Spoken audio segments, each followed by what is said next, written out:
Hello. First time posting. This is my favourite sub, so I wanted to contribute.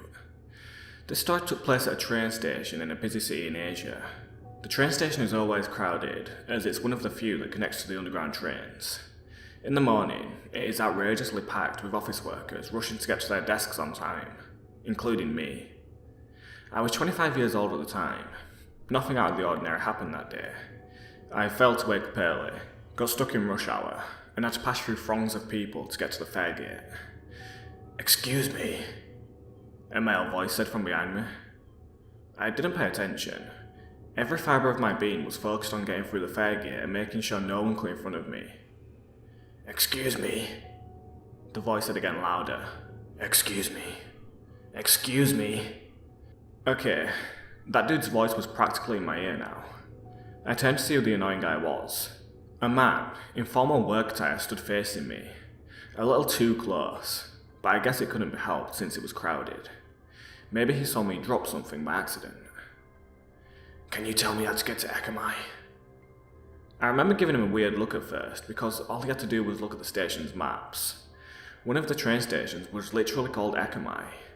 This is not like Europe where there are so many different train routes that the maps look confusing. We only have 2 routes that intersect at one station. I'm used to being asked for directions by strangers though, so I smiled kindly and told him to go to the Ekamai station. When he continued to just stand there and stare at me, I pointed to the ticket booth behind him and told him to ask the staff there if he needed more details. Having done my good deed for the day, I went on my way and forgot about the whole incident. A couple of months went by, and as I waited to get through the fare gate in the morning, as per usual, it happened again. "Excuse me?" a male voice said from behind. "Excuse me? Excuse me?" This time, I wasn't engrossed in my thoughts and turned towards the voice by instinct. "Can you tell me how to get to Ekamai?" I froze. A man in a formal office attire. I looked up into his face. He looked me straight in the eyes as he waited for my answer. I honestly couldn't tell if it was the same guy. I couldn't remember his face. I remembered he was plain looking, but that was it. Alarm bells went off in my head. Normal, intelligent people simply don't go about asking a dumb question like that all the time. I was sure it was the same guy. Maybe this was his pathetic attempt at talking to a girl. Since I didn't remember his face, maybe he also forgot my face and didn't realise he used the same line with me already. He was probably using this line on all the girls that were his type or looked similar to me. In any case, I was obviously wasting my time giving him a proper answer, so I said, "Ask the ticket office," and quickly walked away. I forgot about him again completely. Then a few months passed. The third time it happened, I simply walked away without saying anything. More months passed. The 4th time was when I finally remembered the stupid man's face, and already knew what he was going to ask when I heard the word, "Excuse me," from behind. By this time, I made it a habit to ignore all "excuse me's" that were spoken to me from behind. "Excuse me," a voice said next to my ear. I ignored it. Quite expertly now, I might add. I was deaf to anyone needing help from behind me. "Excuse me," the voice said again. Oh shit. Whenever there was more than one "excuse me," I knew it was the guy. I walked away faster, but before I could even think I was out of the clear, he tapped me on the shoulder. That triggered me. It was not okay to touch me. What the fuck? I rounded on him. "No, I don't know where Ekamai is," I said. To my surprise and confusion, it was a different guy this time. He was lanky, and everything about him looked too angular. "Can I be your friend?" he asked. The way he said "friend" made it clear what kind of friend he meant, and that seemed to break my stupor. "Are you fucking kidding me?" I glared at the guy. I got stopped in my rush hour for this shit. Fucking weirdo. I had no time for this. Until this day, I still don't know what that was all about. I'm quite average looking, and my figure is considered thick by Asian girl standards, as I'm not the thin and delicate type. I ran into the first weirdo a couple more times after this, but then it all stopped for about a year. I almost forgot about it, and finally stopped jumping every time I heard "excuse me" from behind. In fact, I had relaxed so completely that today when I heard the voice say "excuse me," I didn't think about it anymore. It said "excuse me" again. Yep, still relaxed, but still kept walking towards the train station. Excuse me. Excuse me? I guess that guy's in a hurry. Better get out of his way. I moved to one side of the sidewalk to let the dude pass. Excuse me? A man in formal office attire ran up from behind me and cut me off. Yep, he's back. This is a quick edit. The last encounter with the "excuse me, how do I get to Eka, my man?" made it the 7th time. Everyone in their story is local, so no foreign element here. Thank you for everyone for your ideas and support. I'm gonna go ahead and put a trigger warning for self-harm here, because this story does involve some self-mutilation. So this happened to me a few summers ago, and thinking about it has led me to this post. Some background info. This happened in the summer of 2015, and I was 14 years old. This happened at a summer camp that I'd been to the year before. It's a singing and dancing heavy kind of camp, and has a lot of kids coming from places other than the US, such as Europe, the Middle East, etc. It typically has about 30 kids per 3-week session. So, I'm 14-year-old me, attending this summer camp for the second time ever, and I'm stoked. I had a wonderful time last year, despite a little boy drama, and it appeared that the centre of that drama was going to be there that year as well. I told myself to just ignore him and enjoy my time. Because I was a second timer, as soon as I pulled up and got settled down in my dorm, the counsellors asked me to hang out with the new kids and show them around. The only other guy there was a boy roughly my age, Trent. So Trent is that genre of teenage boy that is greasy, wears the same zip-up hoodie over a graphic tee. Think the classic how to pick up chicks tee look to him. I head over and begin to chat with him. He's definitely awkward, but seems grateful for the interaction. He eventually goes to his dorm, and brings back a drawing of FNAF's Foxy. Definitely cringy, but I'm not going to be rude. I compliment it, because as weird as it was, the drawing was pretty good. More kids kept coming in, and Trent fell kinda silent and fit in the background. He talked to me a little bit, but not much else. The first week is great. Everything's how I remembered it to be. I don't even have any trouble with the guy from last year. In fact, we become friends. Talking with him is how I first discovered that Trent had feelings for me. He says that the guys were talking in the dorms one night, and Trent said he liked me, or something. I had a boyfriend back home, so I decided not to say anything, and just kind of distance myself from him. The first week ends with a weekend trip to DC, which I'm psyched about. I am more than familiar with DC, as I lived nearby all my life. So we all head to host families.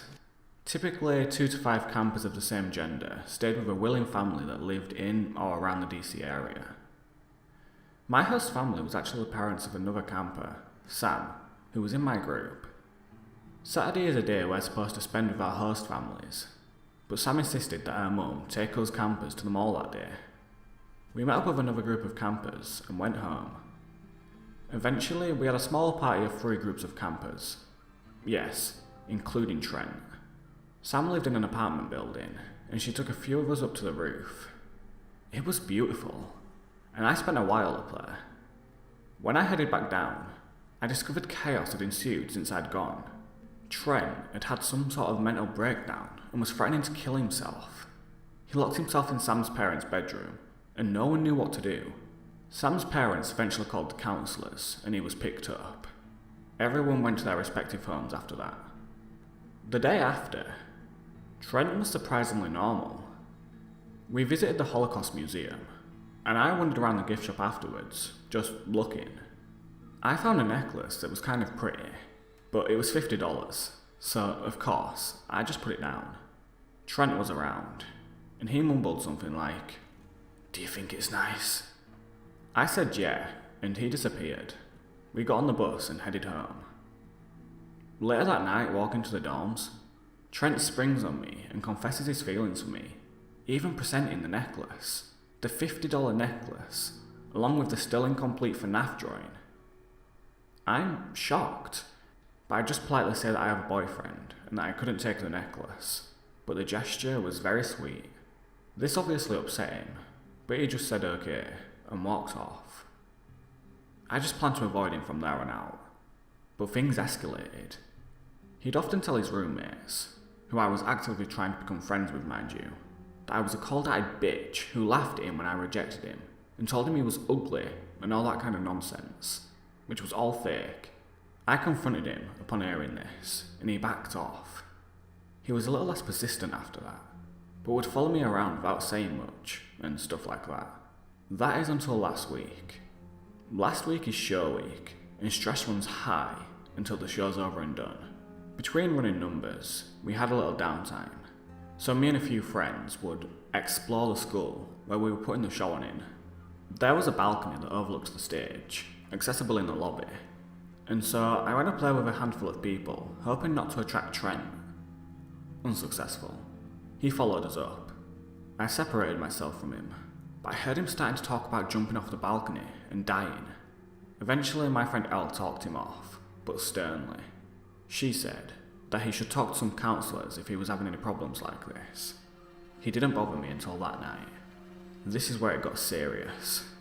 Not just some socially awkward kid trying to guilt me into a relationship. So, the night before the show, the camp has a cast meeting where we're all talking about experiences and hopes for home and stuff. I spot Trent across the room, and he acts like he doesn't see me.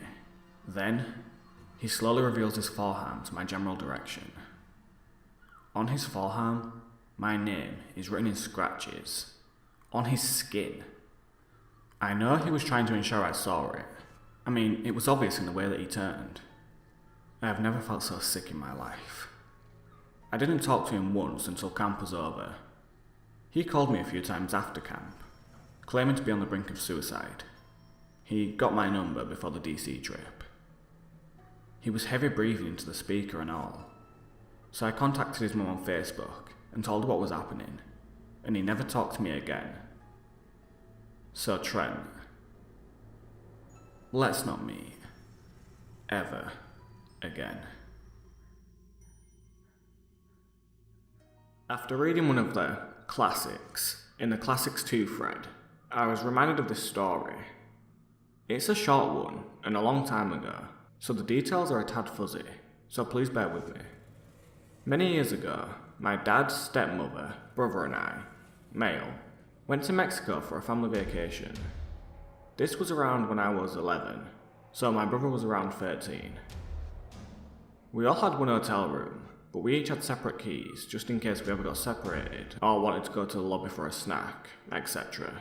As we were at an all-inclusive hotel, so an 11-year-old getting food alone wasn't uncommon. One day, my brother and I wanted to go back up to the room to get something. Our stepmom's camera maybe? I don't remember. This was at a pretty decent sized resort, maybe 14 stories tall. My brother and I walked up to the elevator in the main lobby and saw a man in his early 40s just hanging out by the elevator. We figured he was waiting for the elevator. No big deal, right? Well, considering the subreddit I'm posting to, no. We pressed the call button. First clue he wasn't really waiting to get on the elevator, a clue that we missed. The man got into the elevator with us, and we pressed our floor. It was the 8th maybe, somewhere higher up. The man didn't press anything. Our second clue, which I found odd. My brother nudged me, but I'd already noticed. My brother and I got to our floor, but our room was only a few doors down from the elevator. My brother and I were on the same wavelength though. We ran down the hall towards the last door, by the emergency exit stairs, and we hid behind the plant next to the door. Thank God the guy didn't call our bluff. We watched as he looked down the hall after us, and stood by the elevator for a minute before calling it and leaving. I'm a mother of 2 daughters, and live out in the country. My husband is a welder, and a rarely outgoing and charismatic guy. which means he has a ton of friends that will periodically stop by to hang out with him. In fact, there are some friends he trusts enough to use the tools in his garage and stay at the house when he isn't home. Well, one late afternoon he was gone when I heard someone pull into the driveway. We have 2 dogs who were going nuts with barking at the picture window in our living room. I looked out and saw a familiar looking blue blazer and assumed my husband's friend, Bob, was over to use something from the garage or wait for my husband to get home. He hadn't knocked on the door, so I figured they'd already talked to each other about it. No big deal. But the dogs would not stop barking and growling, which just didn't seem right because they knew Bob. So I looked more closely out the window and realised that there was a man lingering near the garage, but he was not Bob. In fact, I'd never seen him before. I decided to take my dogs and go outside to see who he was and what he wanted. He told me he lived down the street and knew my husband. He was very friendly and began telling me about how he had to move out of his house because he and his wife were divorcing. He seemed quite familiar with my husband, and even asked about our dog Pepper, who had passed away a few months prior. Pepper was a very smart and protective dog, and could even be scary if he thought harm's way would come to me or my family. He didn't realise that Pepper died, and rarely seemed genuinely apologetic about it. Meanwhile, I noticed that my dog Shadow still hadn't settled down around this guy. He wouldn't let him pet him, and the hair on his back was sticking straight up. He would intermittently growl during our conversation too. This was really odd for him, and I was pretty confused because this guy seemed really nice. After chatting a while, he asked for my husband's number so he could call him. This was a red flag for me, because if my husband wanted someone to have his number, he'd give it to him. So I told the man that I'd give him a call right then. I called my husband in front of the man, who suddenly looked a little nervous. I explained to my husband that Jim from down the street was at the house to visit him. Immediately, my husband told me to tell Jim to get off our property and never return. This scared the crap out of me, because, like I said, my husband is rarely friendly and hospitable usually. He told me to make the man leave and that he was on his way home. I ended up making some excuse up to Jim. For some reason, I just couldn't say something mean to him after he'd just been so friendly and polite to me, and he backed up right away, suddenly quick to leave. My husband arrived home a short time later and explained that Jim was a severe crack addict who had been stealing from all the neighbours' garages. His wife threw him out because of this, and he's been desperate for cash to support his habit. He was probably scoping out to see what he could steal from my husband's garage and seeing what obstacles, my dogs, would be in his way. To think that he could have harmed me or my kids makes me furious. He seemed so nice, and I felt like an idiot for not realising the truth. I've learnt my lesson now though. If somebody comes over that I don't know while my husband is out, I call him right away. This happened about 6 years ago, if I'm remembering the year correctly. I am pretty sure I was 11 at the time. It was time for my first overnight stay at summer camp, and I was pretty excited. This particular camp had a system where it normally functioned as a day camp, but there was one night each week where kids would stay overnight. I was a socially awkward kid, so I had avoided these overnight stays as much as possible. But this one time, I decided to be brave, have some fun, and try it myself. Only after did I regret it. So before I explain what happened, I'll briefly give an outline of the camp. It was situated near the shore of an isolated lake, which had very few houses on it. My camping group decided to take advantage of that, and agreed to set up a few feet away from the shore, in a small clearing located near a small path. Much of the shoreline was walled off by low-lying thorny underbrush, including the area we were in. So, flash forward to night time. We've set up our tents and sleeping bags, we've eaten our s'mores, and we've set up our sleeping arrangements. I'm in a large tent with 3 other boys, sitting a few feet off the path that ran through the clearing. We whisper amongst ourselves, talking about the best camp activities, crushes, the nicest counsellors, you know, usual summer camp stuff. We're just about to say our goodnights when we hear the faint hum of a motor coming from the lake. It's unusual for people to be out late at night on a motorboat on a small isolated lake, but we initially blew it off as being some person fishing. However, the noise grows louder, and I begin to hear what sounds like drunk people cackling. At first, this isn't scary for me.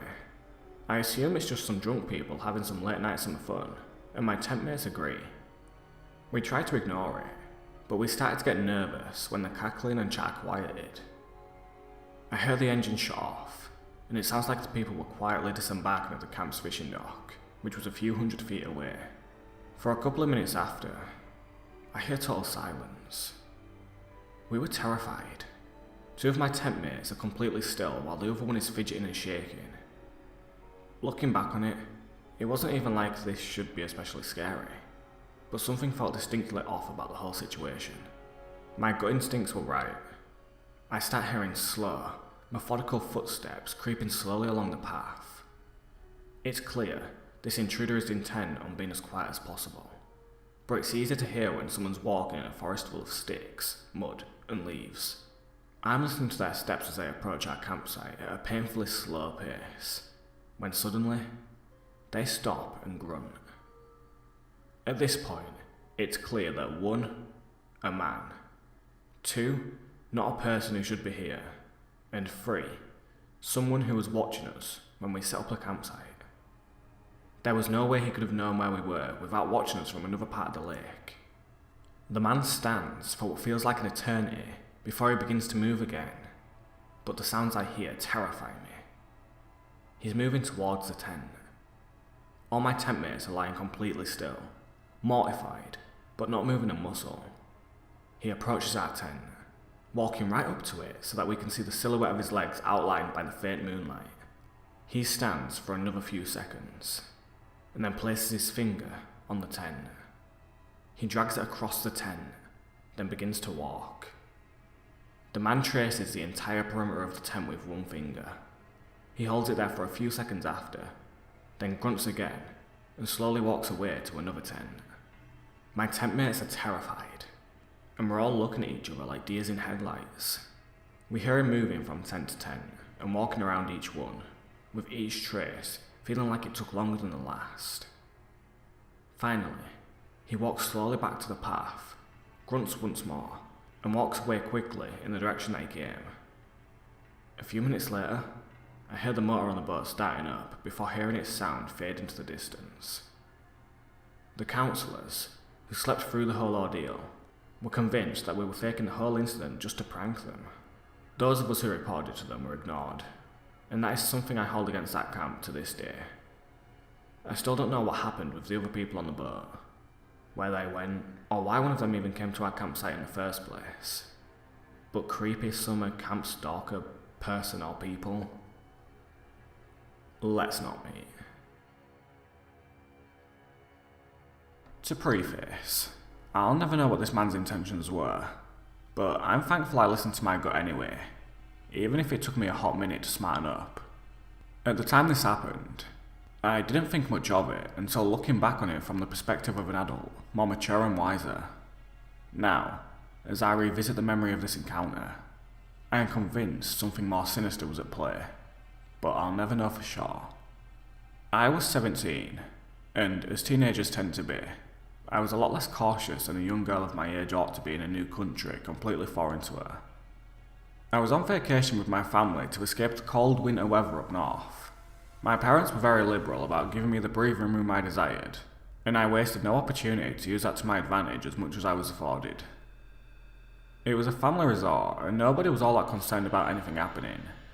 We all had our vacation blinders on, so to speak. Every night after the sun went down, I liked to wander off to the pool to swim and soak off in the hot tub while my parents stayed in their rooms. When you're basking in the lap of luxury at a high-end resort, you don't think about potential for danger. In hindsight, I suppose this is why tourists are considered ideal targets for predatory activity. Being on vacation made me more sociable, and additionally, more trusting than I normally would be. I admit that. The false security that came from being within the illusory security of this protected resort caused me to lower my guard substantially. The fact that I'd already been going to and from the pool area by myself every night with no incidents thus far only heightened my cavalier nonchalance. While my parents gave me the breathing room to enjoy my independence, I was here to make friends and have a good time. and I didn't care about much else. So just like any other night during my stay, I was lounging in the hot tub, chattering amongst the guests, all my worries completely forgotten for the moment. I was getting a lot of attention mainly because it was apparent I was Canadian, and all the guests among me were apparently fascinated by that. I was barraged with questions, some of which I couldn't decipher whether they were genuine or trolling. Yes, we do have heat and electricity up north, and I kid you not, I was actually asked this. Amongst this group of people, I was particularly invested in this conversation I was having with a much older man who came off as nothing but warm and friendly. He had claimed that he too was on vacation with his family, but they were nowhere to be seen. In fact, he, not including myself of course, was the only one who seemed to not know anyone there. Everyone else were there with their families. I figured that was normal enough, however, because I too was vacationing with my family, and they were nowhere in sight either. But what strikes me as more odd, however, is how he seemed to be engaging only me in conversation, and ignoring everyone else. He was also nearly 3 times my age. As the night progressed, people began retreating to their rooms, leaving just me, this man, and a few others. It was around this time that he shared with me what room he was staying at before asking me innocently where I was staying. I foolishly told him, but only the sectional area. Although he had asked which room specifically, I had enough sense to not divulge that much. Things didn't take a particularly unsettling turn until I began to notice how eerily quiet things had become. There were still some people around, but it was just him and me in the hot tub now. I took this as my cue to start heading back, bidding him goodbye. I got up to leave, but he instantly stopped me. He insisted that he walked me back to my room, as it's not safe for a pretty little thing like me to be wandering around the resort by myself at this late hour of the night.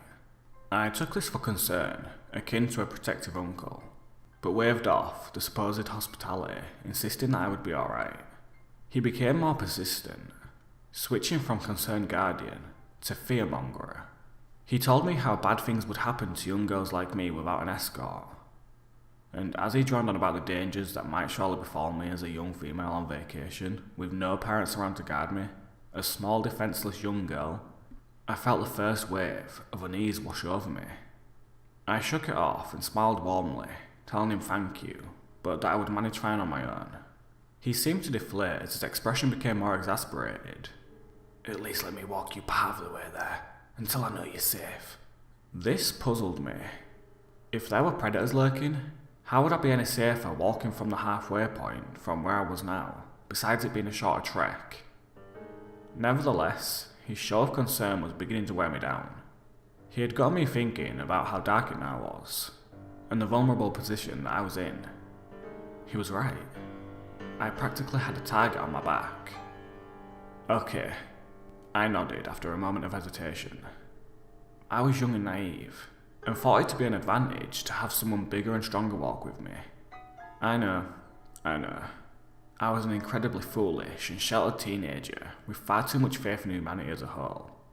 Very unlike the cynical and distrustful woman that I am now, who always follows her gut. I also, as annoyingly typical as this sound, didn't want to be rude. Fortunately, I have since grown out of my people-pleasing complex, and will not hesitate to say no when I feel uncomfortable at the first sign of a red flag. But I had yet to develop this quality then. I hesitantly relented. At the moment, my fear of coming off as rude to an adult overrode that of any subconscious or otherwise concern that I had for my safety. His eyes lit up, and he nodded approvingly. Good. Let's get going then. It's late, and your parents will worry. I ignored the twisting in my gut and rose from the hot tub, shivering from the sudden exposure of cold air. Suddenly feeling too exposed, I hastily fastened my towel around myself and padded towards the lockers. At this point, I was just determined to get back to the safety and warmth of my hotel room. It was only as I was getting closer to leaving that I began to get this sinking feeling in my stomach that something about this whole night just wasn't right. My suspicions were further affirmed as I took note of my escort following me. The lockers were outside, and the woman's changing room to the left of them. I was going to retrieve my clothes from the locker, change in the locker room, and then go, with this complete stranger, who I didn't know at all. I noticed he was standing a little too closely now, and I instinctively shrunk away from him. This definitely wasn't right, but it wasn't until I was shakily pulling my top over my soaked bikini top, having already decided that I would skip the locker room, which, regrettably, accented my womanly curves a little more than I was comfortable with at the moment, and of which he seemed to notice as well, that I decided that I couldn't wander off with this strange man that I hardly knew. Any last bit of false security had waned away the moment I felt his eyes on me, watching me dress, his eyes clearly appraising my body. I shivered again, but this time not from the cold. As I pulled on the rest of my clothes, I had already made my decision. You know, I rarely appreciate you offering to walk me back, but I think I'll manage after all. But thank you though. He grew solemnly quiet, which stirred a growing sense of malice within me, as I began to feel more and more validated in my decision to not go with this man. Are you sure? He pressed. I would hate for anything to happen to you. I nodded more insistently and forced a smile. No, it's alright. I'll be fine, thank you. Okay, he said quietly as I practically started running for the exit. While still in earshot, behind me I heard him say, "You be careful now. You never know who might be out there." As soon as I was out of his sight, I began bolting and was stopped in my tracks instantly by the second wave of impending dread to hit me that night. I decided against walking back on foot and headed towards the on-resort shuttle instead. On the way, on 2 separate occasions within the space of no more than 10 minutes, 2 older men in their 50s made a pass at me, and at the shuttle stop, a group of men in a car offered to give me a ride, but I ended up making it back safely from the shuttle without any further incident. Later, I wrote it off as paranoia, and convinced myself that he was just a really hospitable older man with a young girl's best interest at heart. But now that I know from personal experience how the men that seem the nicest with seemingly good intentions often are the worst predators, I'm convinced I made the right decision that night. Well, anyway guys, that's it for this video. If you enjoyed, then please leave a like, share and subscribe if you haven't already. If you have any stories of your own which you would like to have shared, then please make sure to contact me, link in the description, and you may be featured in a future video. Well, anyway, I hope to see you soon. Now I'll speak to you later.